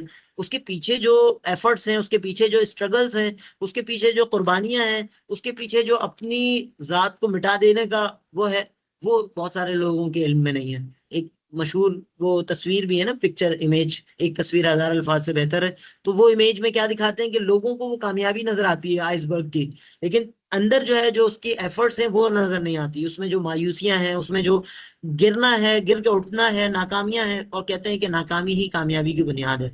कोई दुनिया का कामयाब फर्द ऐसा नहीं दिखा सकते आप जो कभी जिंदगी में नाकाम ना हुआ हो। तो आप में से कोई अगर नाकाम होता है तो वो कामयाबी की बुनियाद है। वो अपनी नाकामी को सीढ़ी बना सकता है कामयाबी का। एडिसन के बारे में कहा जाता है, जिसने बल्ब इजाद किया, उसके बारे में कहा जाता है कि 10,000 नाकाम तजुर्बात के बाद उसने किया, तो उसने कहा कि मैंने एक तजर्बे में नहीं ये हासिल किया, बल्कि मैंने 9,999 बल्ब ना बनाने के तरीके पहले दरियाफ्त किए, फिर मुझे बल्ब बनाने का तरीका मिला 10वें हजार में, तो उसमें एक्सपेरिमेंट में। तो कितने लोग हैं हम में से जो इतनी मुसलसल जद्दोजहद कर रहे हो, करने वाले बने। आप देखिएगा आज से चंद साल में, चंद महीनों में, चंद दिनों में, इवन अभी एग्जाम की बात ले लें, जो लोग मिड में जिनके अच्छे मार्क्स नहीं आए, जिनके क्विजेज में अच्छे मार्क्स नहीं आए, असाइनमेंट का टाइम तो आज शाम तक बढ़ा दिया गया है, आप एफर्ट्स करें, आप रीसबमिट कर लें। सही है। असाइनमेंट 3 के अलावा, क्योंकि असाइनमेंट 3 लॉक हो चुका, वो एक्सपर्ट चेकिंग उस पे थी, तो एक्सपर्ट की बहुत बुरी ओपिनियन है कि लोगों ने कॉपी पेस्ट किया है। इतना जबरदस्त असाइनमेंट कि आप अपनी जिंदगी की कैरियर प्लानिंग कर सकते हैं, उसमें भी लोग कॉपी कर रहे हैं, तो जिंदगी में भी जाके कॉपी करेंगे। तो अल्लाह आफियत का मामला करे, हमारी कौम बेहतर हो जाए, अल्लाह से दुआ ही कर सकते हैं। वरना बहुत अच्छे अच्छे लोग जो जाती तौर पर बहुत अच्छे हैं, मैं जानता हूँ, लेकिन वो भी जब कॉपी कल्चर में आ जाते हैं तो कॉपी करते हैं तो अपनी भी जिल्लत का बाइस बनते हैं और दूसरों की भी जगहसाई का बाइस बनते हैं कि कैसे लोगों पे आपने एतमाद किया था जो आपकी ही कॉपी कर रहे हैं। तो बहरहाल कोशिश यही है कि वो इस्लाह हो जाए उनकी। मैं नाम नहीं लूंगा, लेकिन समझने वाले भी कयामत की नजर रखते हैं, ताड़ने वाले भी कयामत की नजर रखते हैं, और समझने वाले भी समझदार होते हैं। तो बहरहाल न जाने क्यों ये वाकया पढ़कर और सुनकर मेरे जहन में चंद मेहनती लोगों की तस्वीर आ जाती है कि जमाना इन्हें इनकी कामयाबियों और कामरानियों के सबब जानता है, मगर उनकी अनथक जद्दोजहद से, उनकी मेहनत से नावाकिफ होता है। अब यहाँ से ये एक था इंट्रो। अब आप लोग भी अगर कोई मजमून लिखना चाहें तो ये बेसिकली डायरेक्ट बात शुरू नहीं की, बल्कि ये उसका इंट्रो बनाया, कि उसकी बुनियाद बनाई, एक दास्तान का बैकग्राउंड बनाया। अब यहाँ से एक्चुअल दास्तान शुरू हो रही है। इन्हीं मेहनती लोगों में एक डॉक्टर मौलाना हाफिज डॉक्टर सैयद मोहम्मद नसीम सरवर भी हैं। अच्छा, अब इसमें मुफ्ती का भी एक एडिशन है, वो बाद में किया उन्होंने, तो इस वक्त नहीं थे 2009 में जब ये मजमून लिखा था, 2008-9 में। तो अब जो है वो माशाल्लाह मुफ्ती भी हैं, जिनके इल्म की दास्तान, दास्तान इल्म मतलब दिल इल्म की कहानी, दास्तान में बता चुका हूँ, केस स्टडी इतनी दिलचस्प और हैरत अंगेज है कि आज के दौर में यकीन करना मुश्किल होता है। अच्छा, यहाँ पर मैं एक ऑफर भी कर दूं, सामने जो मेरी क्लास है वो, या जो बाद में रिकॉर्डिंग सुन रहे हो, ये और इस तरह के मजामीन अगर आप मेरे साथ मिल के इसको इम्प्रूव कराना चाहें और इसको ऑफिशियल केस स्टडी में, रिसर्च केस स्टडी रिसर्च में बदलना चाहें, क्योंकि ये रियल लाइफ दास्तान है और इस तरह की हम 4-5 दास्तानें और अच्छी दास्तानें हासिल कर सकते हैं, तो एक बहुत अच्छी केस स्टडी बन सकती है आपकी। इवन आप आगे एमबीए करना होगा, पीएचडी करना होगा, नॉर्मल एमफिल करना होगा, उसके लिए एक बुनियाद बन सकती है। मेरा अपना पीएचडी जो है केस स्टडी मेथड पे इंशाल्लाह मिलके इस तरह की चीजों को इम्प्रूव कर सकते हैं और नई एक चीजें क्रिएट कर सकते हैं। अगेन बात वही है कि कोई पहले जो है हक के खातिर हो जिस दिल में मरने की तड़प, पहले अपने पे करे खाकी में जहां पैदा करे, फूंक डाले ये जमीनों आसमान मुस्ताद, और खाकिस्तर से आप अपना जहां पैदा करें। ये शेर नहीं समझ में आया होगा, मैं समझाऊंगा भी नहीं, आप खुद समझिएगा कि इसमें बस बात लुब्बे लुबाब यही है कि कुछ करना और कर गुजरना चाहते हैं तो पहले अपने आप में जान पैदा करें, अपने आप में एक ठोस बने, कुछ सीखें, कुछ अच्छा करने की कोशिश करें। उससे पहले जो है वो, तो हक के खातिर हो जिस दिल में मरने की तड़प, हक के खातिर जो दिल मरना चाहता है, पहले अपने पे करे खाकी में, यानी अपने जिस्म में जहां पैदा करे, वो वाकईतन कुछ सीखे और फूंक डाले ये जमीन और आसमान है मुस्तार, कि ये जो जमीन और आसमान आपको मुस्तार मिला हुआ है, फ्री फंड में मिल गया है, माँ बाप ने जो है वो एक फ्री में पढ़ा दिया है, तो वो सारी चीजें अपनी जगह, और खाकिस्तर से आप अपना जहां पैदा करें, खुद बनेंगे कुछ। आप कमाई और बाप कमाई में फर्क आपको महसूस होगा। अगले सेमेस्टर से डिसाइड करें कि बाप भले आपके बिलीनियर हो, अमीर तरीन हो, लेकिन आपने अपनी पढ़ाई का खर्चा कम से कम खुद उठाना है। एक खुददारी, एक गैरत का तकाजा कि इस एज में माँ बाप को छोटे बहन भाइयों पे फोकस करने दें। आप जो है वो उनकी भी उसका बाइस बने, उनकी भी जो है वो तकवीत का बाइस बने, कोशिश करें। फर्क देखिएगा आपके बिहेवियर्स में, जो बीबीए में मैंने पढ़ा है और एमबीए में पढ़ा है, एक क्लियर डिफरेंस ऑफ बिहेवियर्स महसूस हुआ है। यानी मैं कोशिश करूंगा मुझे नॉर्मली बीबीए में कोर्सेज आप ना मिले या कम से कम मिले, जो मेरे क्लस्टर हेड्स या एचओडीज बाद में ये सुन भी रहे हूँ, उनसे भी मैं रिक्वेस्ट करूंगा, वैसे भी कर लूंगा लेकिन यहाँ इस रिकॉर्डिंग के तवसत से भी, कि बीबीए में, क्योंकि टेक्निकली इतनी ज्यादा वो हार्ड चीजें हैं नहीं कि कंप्यूटर साइंस की तरह या दीगर चीजों की तरह टेक्निकल लर्निंग पे टाइम लगाया जाए, तो खाली थियोरिटिकल चीजें ज्यादा हैं। तो उसमें और फिर जो हमारी जो डायरेक्ट यूनिवर्सिटी में नाम नहीं लूंगा, जो यूनिवर्सिटी का इन्वायरमेंट है, बच्चों को ओवर पैम्पर्ड किया गया है, तो उसके नतीजे में बच्चों को पता है हमने पास तो हो जाना है, या पास हो भी गए, फेल हो गए तो कोई बात नहीं, अब्बा फीस देंगे, अगली दफा फिर कर लेंगे। तो इसमें मैं रिकमेंड करूंगा कि जो है वो आप वो कर लें, अपनी फीसें खुद भरने की आदत डालें, तो आप खुद अपने बिहेवियर में सेल्फ चेंज देखेंगे, आप कमाई और बाप कमाई का फर्क देखेंगे। क्या आपको जो दर्द महसूस होगा टाइम जाया करने पे कि यार ये मैंने फलाने इतने लाख या इतने हजार फीस दी है, तो ये तो मेरी जेब से जा रहा है, अभी तो बाप की जेब से जा रहे होंगे ना, या फलाने की जेब से जा रहे होंगे। अब जब आपकी जेब से जाएंगे तो आपको उसके दर्द का एहसास होगा। फिर आप और कोशिश करें पढ़ाई से रेलेवेंट काम करें, जो आप पढ़ रहे हैं जिसमें आपका शौक है।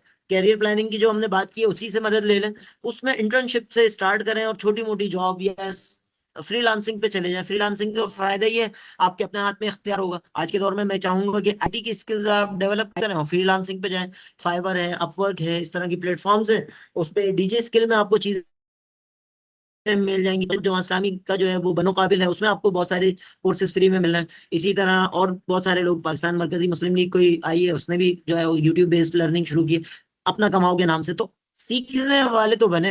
अगेन माइल बकरम, हम तो माइल बकरम है, कोई साइल ही नहीं, राह दिखलाए किसे, राह रूबे मंजिल ही नहीं।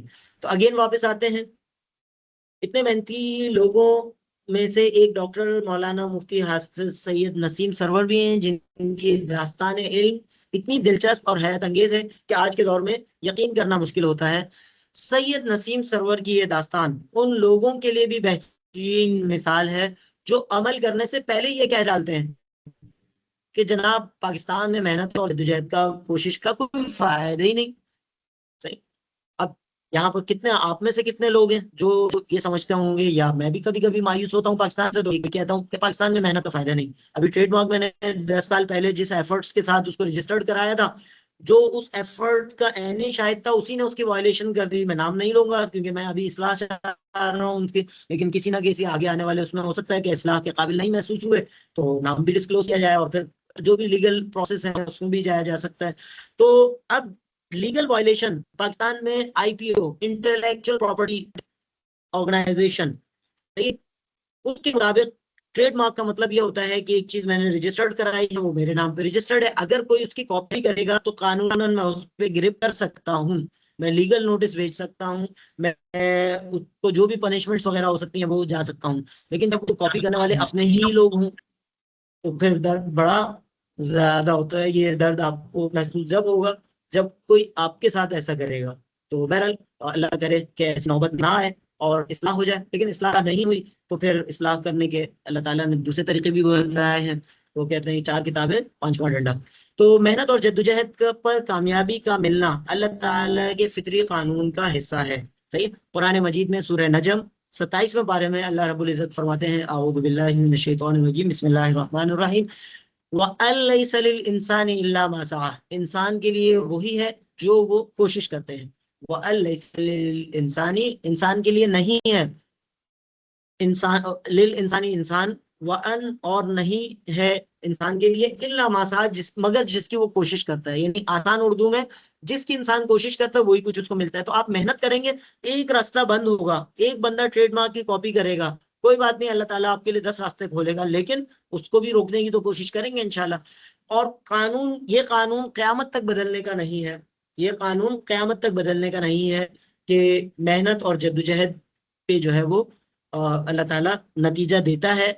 हाँ, ये होता है कि बाज़ औक़ात आपको एक जरिए से नहीं मिलता, दूसरे जरिए से मिल जाता है। जैसे जब वालिद साहब से 2016 में मैंने पार्टनरशिप एग्रीमेंट किया, हालांकि वालिद साहब की जिंदगी में किसी दूसरे तीसरे फर्द को ये राइट नहीं था कि इस पे कोई बात करता, लेकिन फिर भी बाज लोगों ने, बाज बहनों ने इस पे कहा कि बेटा बाप के कारोबार में शरीक नहीं हो सकता। तो मैंने कहा ये आप कहाँ से बात कह रही हैं, कि मैंने कहा किसी मुफ्ती से, किसी दारुल इफ्ता से ये बात समझ लें। तो उन्होंने कहा नहीं, हमें जरूरत ही नहीं है। वाकई उनको जरूरत नहीं थी समझने की, क्योंकि उन्होंने समझना ही नहीं था।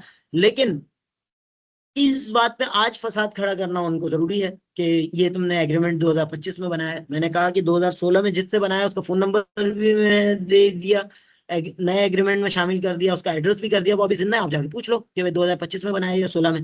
दुनिया में मैं उसका नहीं रिजल्ट ले रहा, लेकिन आखिरत में मैं लूंगा। तो ये रिकॉर्डिंग इंशाल्लाह उन तक भी जाएगी, वो अगर सुनने का जहमत करेंगे तो उन तक भी पहुंचेगा कि ये जो है, एक जगह से अगर रिजल्ट ना भी मिले तो इंशाल्लाह दूसरी जगह से रिजल्ट उस टाइम पे नहीं सही, बाद में सही अल्लाह दे जाएगा इंशाल्लाह। और ये क़यामत तक कानून नहीं बदलता कि आप मेहनत करें तो आपको रिजल्ट्स मिलते हैं। जो लोग इस किस्म की बातें करते हैं, यानी मेहनत और जद्दोजहद के रिजल्ट ना आने की बातें करते हैं, इसके बजाय इंसान कामयाबी का सिला मांगते हैं। वो चाहते हैं कि उनको इंसानों से नहीं बल्कि अल्लाह रब्बुल इज्जत के बजाय वो इंसानों से अपनी कामयाबी का सिला मांग रहे होते हैं। तो वो इस तरह की बातें करते हैं। जो अल्लाह पे यकीन के साथ काम करेगा, तो हमारी जो 21वें पारे के अंदर जो है वो एक आयत है, आखिरी आयत है बिल्कुल उसकी, कि जो अल्लाह की राह में जद्दोजहद करते हैं उनके लिए अल्लाह ताला रास्ते बना ही देता है। तो इस हवाले से तर्जुमा कुरान से आप मदद ले लीजिए। अच्छा जी, अब ये दास्तान की इंट्रोडक्शन पैराग्राफ था, अब आगे इसको जल्दी से खत्म करने की तरफ जाते हैं ताकि हम 1:30 बजे इसको वाइंड अप कर सकें। तकरीबन आधा घंटा है, उम्मीद है इंशाल्लाह वाइंड अप हो जाएगा जब तक। वो एक नौजवान लड़का था, यानी डॉक्टर सैयद नसीम सरवर की बात हो रही है, जो अभी मैट्रिक साइंस के इम्तिहान देकर ही फारिग हुआ था कि वालिद साहब की रिटायरमेंट के सबब एक बड़े घर की किफालत का बोझ इसके नातवा कंधों पर पड़ा। नातवा का मतलब कमजोर। सही। बिल्कुल, आप देखेंगे जब मिलेंगे तो आपको लगेगा कि ये तो बहुत ही कमजोर से बंदे हैं, लेकिन बस अल्लाह ताला ने जो उससे काम लिया है, अल्लाह ताला उनको उस काम को कबूल भी करे और अंजाम कार भी बेहतर करे। हम यही दुआ करेंगे, अल्लाहुम्मा अहसिन आकिबतना फिल उमूरि कुल्लिहा वाजिरना मिन खज़्यिद दुनिया व अज़ाबिल आखिरह। तो उसमें जो है वो इस हवाले से वो हो जाए। अच्छा, उस इनके वालिद हैदरी पोस्ट ऑफिस में मुलाजिम थे, कराची का एक इलाका है, वो सिंपल एक मुलाजिम थे। हुकूमती कानून के रूप से बड़ा बेटा होने के नाते उसी पोस्ट ऑफिस में उनको छोटे दर्जे की नौकरी मिल गई जब उनके वालिद साहब रिटायर हुए। सही, ये शायद रिटायर का वर्ड यहाँ रह गया, ये भी इरफान भाई इंशाल्लाह नोट कर लेंगे और इसको बेहतर करेंगे। अब उसके सामने दो ही रास्ते थे, या तो वो बहुत से दूसरे लोगों की तरह सुबह नौकरी पर जाकर शाम को वापस आता और दूसरे ग्रेड में डाकखाने की मुलाजमत पर फाइज रहते हुए हालात का रोना रोता रहता। जमाने की बेइंसाफियों को अपनी उमंगों का, उमंगे कहते हैं अपनी तमन्नाएं, अपनी विशेष, अपने गोल्स, अपने कैरियर प्लान्स का कातिल करार देता और हाथ पर हाथ रखकर दीगर अवामिल को अपनी नाकामी का जिम्मेदार करार देकर खुद को बरी जिम्मा ठहराता। सही, 10 सिर्फ मैट्रिक किया था, अभी आप लोग माशाल्लाह बीबीए फोर्थ सेमेस्टर तकरीबन एंड कर रहे हैं। सही है?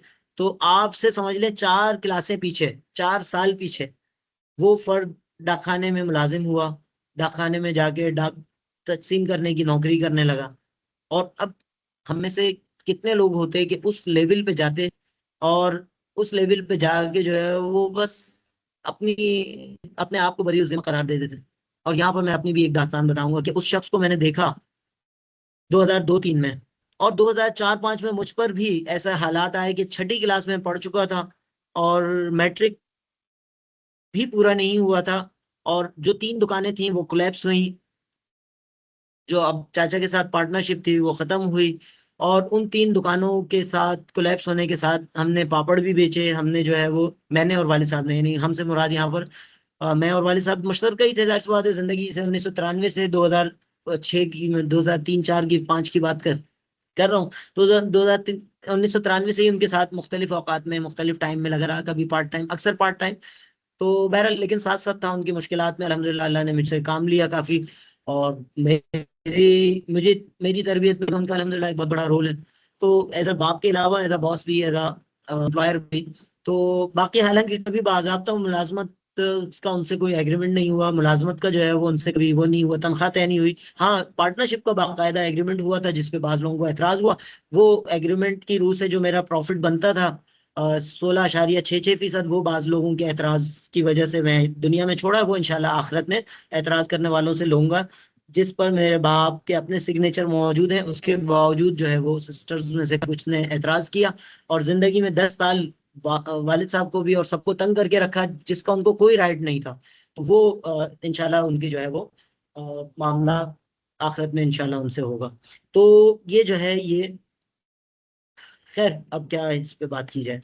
अब दूसरा रास्ता इसके सामने ये था कि वो मसाइब और परेशानियों का सब्र और इस्तिकामत से मुकाबला करता। सब्र तो आपको पता है, इस्तिकामत यानी पूरी यानी इस्तिकामत जिसको हम इंग्लिश में क्या कह सकते हैं, कंटिन्यूशन के साथ, अपने पूरी जहद मुसलसल के साथ, और अपने अज़म और इस्तिकलाल और जहद मुसलसल से तमाम रुकावटों को उबूर करते हुए अपनी मंजिल मकसूद तक जा पहुंचता।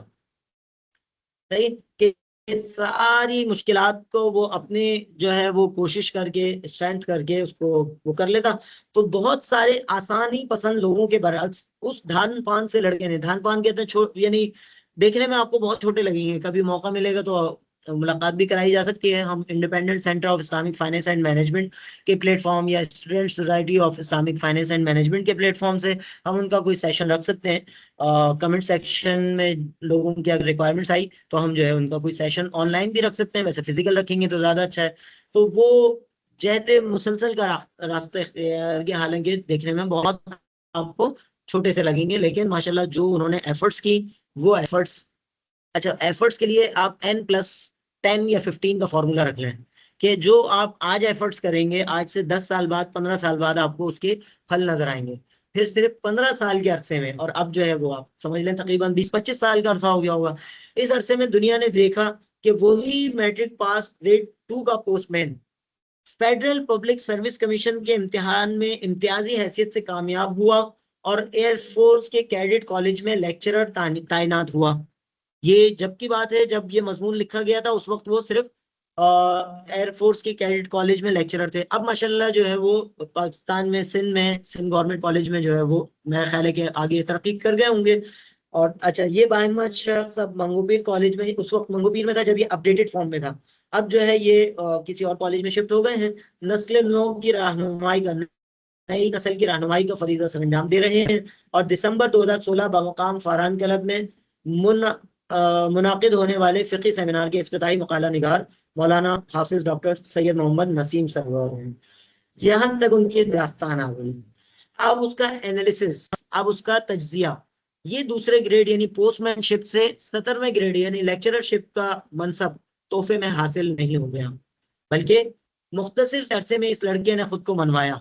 जमाने ने इसे हाफिज कुरान बनते हुए देखा। किस तरह कि वो बजाय रात को मदरसे आने के, रात को बजाय घर जाने के, हैदरी से करीब है मैट्रिक बोर्ड ऑफिस और वहां से करीब है हमारा जामिया अल-फलाह जहां मैंने उनको देखा था।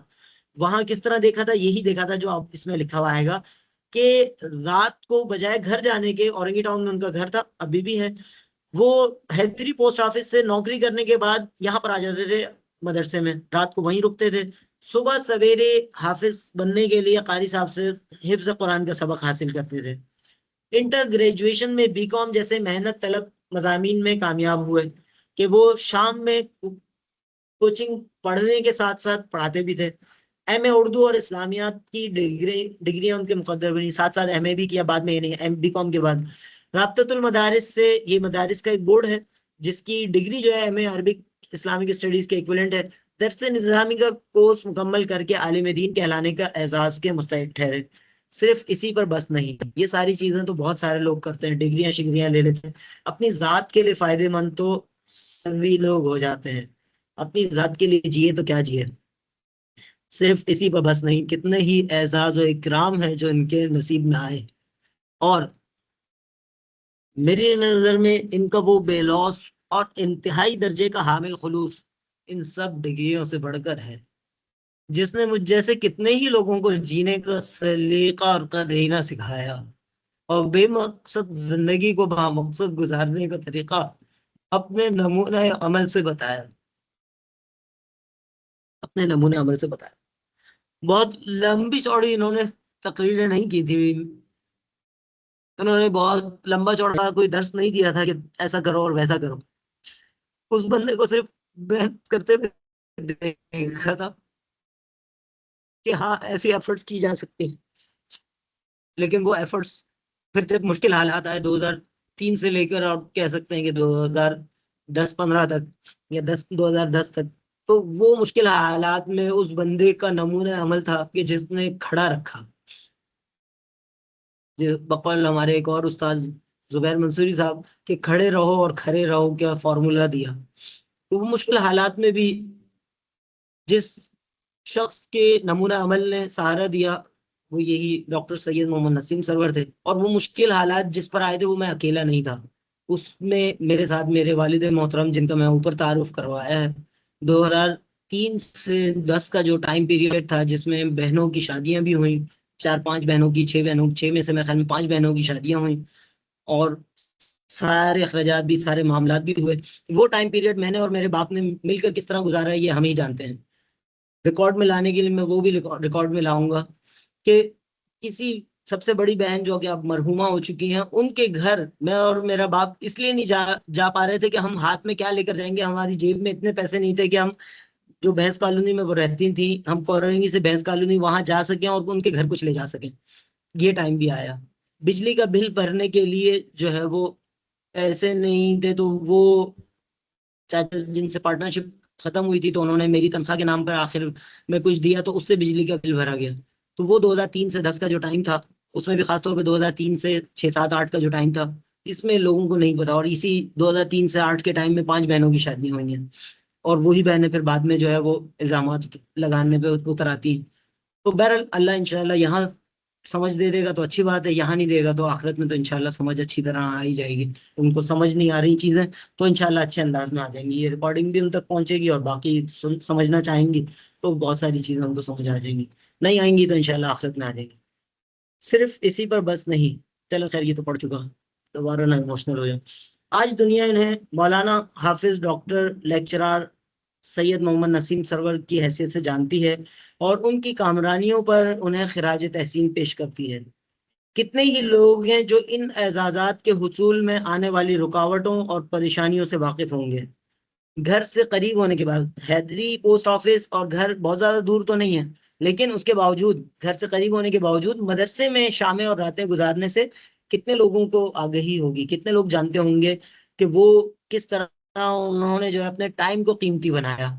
फजर से कबल उठकर हिफ्ज असबाक याद करने, फिर फजर के बाद असबाक कारी साहब को सुनाने, दफ्तरी औकात में अपनी जिम्मेदारी दयानतदारी से अदा करने, और फिर फारिग होते ही वापस जामिया अल फलाह मैट्रिक बोर्ड ऑफिस कराची वापस आने, और बाद में भी आराम करने के बजाय इंटर कॉमर्स की ट्यूशन पढ़ने और पढ़ाने, जो बीकॉम की भी बात की इंटर कॉमर्स के बाद होता है, तो और फिर दोस्तों ही से दरसे निजामी की कुतुब के असबाक पढ़ने, और सबसे बढ़कर दीगर बच्चों को रजाकाराना पढ़ाने। जैसे मुझे उन्होंने रजाकाराना कुछ चीजें पढ़ाई, मेरे एग्जाम्स, मेरे टेस्ट लिए, और टेस्ट इतने अच्छे लिए कि उसी एग्जाम में 100 में से अच्छे खासे, यानी 600 में से 596 नंबर अल्हम्दुलिल्लाह मदरसे के एग्जाम में लिए मैंने। तो वो उनके टेस्ट का भी उसमें कमाल है। तो रज़ाकाराना पढ़ाने जैसे सख्त तरीन लोग वाकिफ होंगे।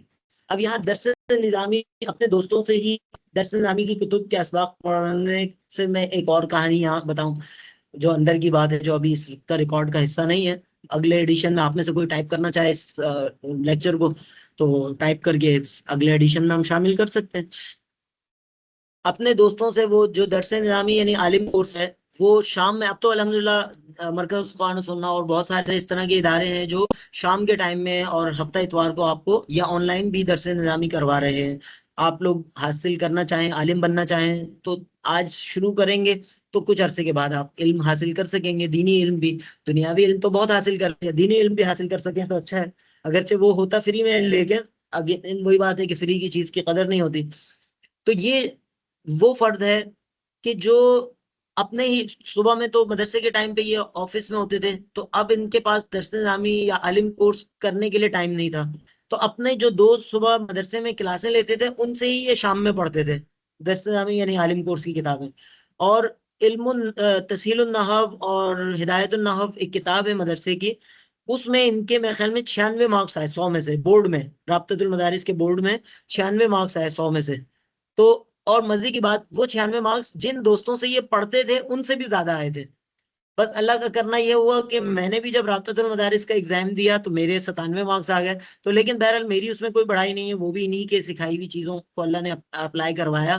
तो बहरहाल अगेन इसमें मैं यही कहूंगा आखिर में, चाहते तो सब हैं कि औज हों औज सुरैया पे मुकीम, पहले कोई पैदा तो करे ऐसा कल्ब सलीम। हर एक यही चाहता है कि वो औज सुरैया पे, औज सुरैया कहते हैं बुलंदियों पर मुकीम हो, सही। लेकिन कोई पहले ऐसा कल्ब सलीम पैदा करे, नाम निहाद सलीम नहीं, बल्कि प्रैक्टिकली जो है वो अपना सलामत वाला दिल पैदा करे, अच्छा दिल पैदा करे, हकीकी नेकी पैदा करे, तो उसके बाद जो है ये चीज ज्यादा बेहतर होगी। तो अल्लाह ताला से दुआ है कि हम सब से वो काम ले जिससे हमें दुनिया और आखिरत दोनों में भलाइयां नसीब हो। अल्लाहुम्मा अहसिन आकिबतना फिल उमूरि कुल्लिहा व अजिरना मिन खिज़्यि दुनिया व अज़ाबिल आखिरह। तो इस रिकॉर्डिंग को मैं यहीं पर इख्तिताम करूंगा, और फिर हम अपनी क्लास को आगे कंटिन्यू करेंगे। इससे रेलिवेंट कोई बात किसी ने करनी हो, बस 2-4 मिनट में करना चाहें तो अभी इस रिकॉर्डिंग को हम कंटिन्यू भी कर सकते हैं। किसी के कोई तासुरात हो, क्या समझ में आया, क्या अंडरस्टैंडिंग हुई, क्या लर्निंग पॉइंट्स निकले, सबसे इंपॉर्टेंट क्या अपनी लर्निंग के लिए किसी ने कुछ पॉइंट निकाले, अपने कुछ करने और कर गुजरने के लिए जो है कुछ अगर अपने लिए कोई वो की, तो बताएं। मैं यहाँ ऑन एयर रिकॉर्डिंग में आपको मौका दे सकता हूँ अगर कोई चाहे तो। रियल केस स्टडी है बिल्कुल, और इसको रिसर्च केस स्टडी में कन्वर्ट करना चाहूंगा मैं, अगर कोई मेरा साथ देना चाहे तो बहुत अच्छी बात है, आप पर्सनल में मुझसे कांटेक्ट में आ जाइएगा। ये डॉक्टर सैयद नसीम सरवर, लेकिन फिर उसमें प्रैक्टिकली केस स्टडी में हम 5 लोगों को लेंगे, तो इंशाल्लाह 4 लोग और भी मिल जाएंगे अल्हम्दुलिल्लाह। बहुत सारे इस तरह के नाम हैं कि जो अल्लाह का शुक्र है, अब बहुत सारे ऐसे लोग हैं जिन्होंने डॉक्टर नसीम सरवर के साथ साथ अनस इफ्तिखार हैं जो पीएचडी डॉक्टर होने वाले हैं, जुबैर मंसूरी साहब हैं जिनसे बहुत कुछ सीखने का मौका मिला। इसी तरह यहाँ पर प्रोफेसर शमसी साहब हैं बहरिया में, माशाल्लाह वो एक माशाल्लाह सीनियर प्रोफेसर हैं। एक बिजनेस घराने से होने के बावजूद एक एकेडमिक वर्ल्ड में एक बहुत टॉप पोजीशन पे पहुंचे, जहां तक बहुत सारे लोग रिटायरमेंट तक भी नहीं पहुंच पाते। तो अभी उनकी रिटायरमेंट बाकी है और वो माशाल्लाह इस लेवल तक पहुंचे। तो हम केस स्टडीज डाइवर्सिफाइड भी ले सकते हैं। और उनका एनालिसिस करते हैं कि कौन लोग कामयाब हुए। उससे पहले हम कामयाबी की डेफिनेशन कर सकते हैं। मिसाल के तौर पर पीएचडी कर लेना है कामयाबी की डेफिनेशन हो सकती है। दुनियावी एतबार से हम कह सकते हैं किसी अच्छी पोस्ट पे पहुंच जाना।